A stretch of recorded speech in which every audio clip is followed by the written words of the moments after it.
તો આખરે સ્વામિનારાયણ સંપ્રદાયના સંત જ્ઞાન પ્રકાશ સ્વામી આ અંગે માફી માંગી છે। 24 કલાક પર વાતચીત કરતા તેઓએ પોતાના આપેલા વિવાદિત નિવેદન મુદ્દે હવે માફી માંગી છે। ઉલ્લેખનીય છે કે તેઓએ કહ્યું હતું કે મેં જે જ્ઞાન મેળવ્યું છે તે કોઈક આર્ટિકલમાંથી મેળવ્યું હતું અને હવે જે રીતે લોકોની લાગણી દુભાઈ છે તે મુદ્દે હું માફી માંગુ છું। આ પ્રકારનું નિવેદન તેઓએ 24 કલાકના માધ્યમથી આપ્યું છે। સંત શિરોમણી જલારામ બાપાના ચરણોમાં સત્સંગ વંદન સાથે મારી વાત રજૂ કરું છું।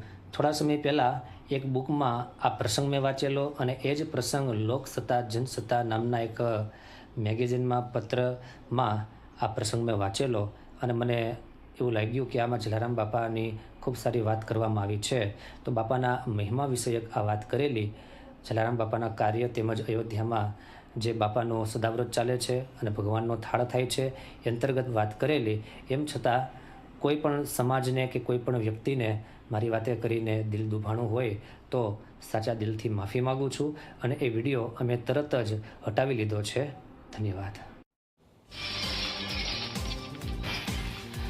તો માફી માંગી લેવામાં આવી છે। સ્વામિનારાયણ સંપ્રદાયના સંત જ્ઞાન પ્રકાશ સ્વામીએ જે જલારામ બાપાને લઈને બફાટ કર્યો હતો, જે મુદ્દે તેઓએ હવે 24 કલાકના માધ્યમથી પોતે માફી માંગી છે। જે લોકોની લાગણી દુભાવી હોય તેમની માફી માંગવામાં આવી રહી છે, પરંતુ ખરેખર આ બાબત ચોંકાવનારી છે। વારંવાર ધર્મના નામે કંઈ પણ નિવેદન આપી દેવું અને ત્યારબાદ જ્યારે અનુયાયીઓનું હૃદય દુભાય, તેમની લાગણી દુભાય, ત્યારબાદ તેને મુદ્દે માફી માંગી લેવી, પરંતુ આ યોગ્ય બિલકુલ નથી। 24 કલાક પર હાર માફી માંગી લીધી છે, પરંતુ હવે આશા રાખીએ છીએ કે આ વિવાદનો અંત આવશે।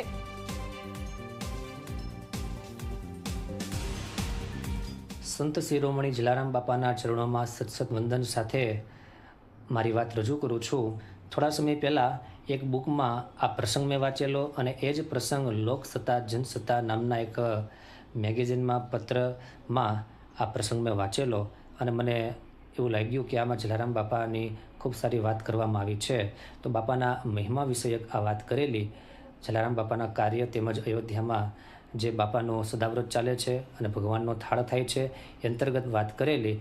એમ છતાં કોઈ પણ સમાજને કે કોઈ પણ વ્યક્તિને મારી વાતે કરીને દિલ દુભાણું હોય તો સાચા દિલથી માફી માગું છું અને એ વિડીયો અમે તરત જ હટાવી લીધો છે। ધન્યવાદ। તો એક આર્ટિકલના માધ્યમથી લીધેલું આ જ્ઞાન પ્રકાશ સ્વામીને ભારે પડી ગયું છે। તેઓએ માત્ર એક આર્ટિકલના આધારે આપ્યું નિવેદન અને જે વાયરલ થઈ ગયું, જેના લઈને લોકોની લાગણી દુભાઈ। જલારામ બાપાને લઈને આપેલું આ નિવેદન, જે મુદ્દે હવે તેઓએ માફી માંગી અને આ વિડીયો પણ હટાવી લીધાનું સ્વીકાર્યું છે, પરંતુ આ પ્રકારનું તેમનું નિવેદન જે વાયરલ થઈ રહ્યું છે તેને કારણે હજુ પણ લોકોમાં રોષ જોવા મળી રહ્યો છે।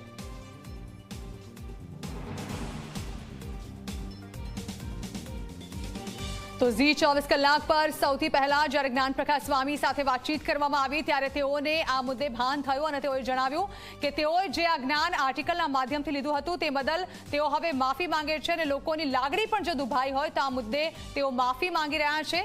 હવે તેઓ માફી માંગ્યા બાદ તમામ વિડીયો પણ હટાવી લેવાયાનું ગાણું ગાઈ રહ્યા છે, પરંતુ હાલ જે પ્રકારે તેઓએ નિવેદન આપ્યું હતું વાયરલ થયા બાદ કેટલાય અનુયાયીઓ જે છે તેમની લાગણી દુભાઈ હતી, કારણ કે આ પ્રકારે બેફામ નિવેદનબાજી કરીને કેટલાક કથિત સંતો જે છે તે ચોક્કસથી લોકોનું આકર્ષણ કેન્દ્રિત કરવા માટે આ પ્રકારના નિવેદનો આપતા હોય છે, પરંતુ તેઓ એ નથી વિચારતા કે તેઓ જ્યારે સંત બનીને એક ગાદી પર બિરાજમાન થાય છે અને તેમના મુખેથી નીકળેલા શબ્દો જે છે તે તેમના અનુયાયીઓ ગંભીરતાથી લે છે।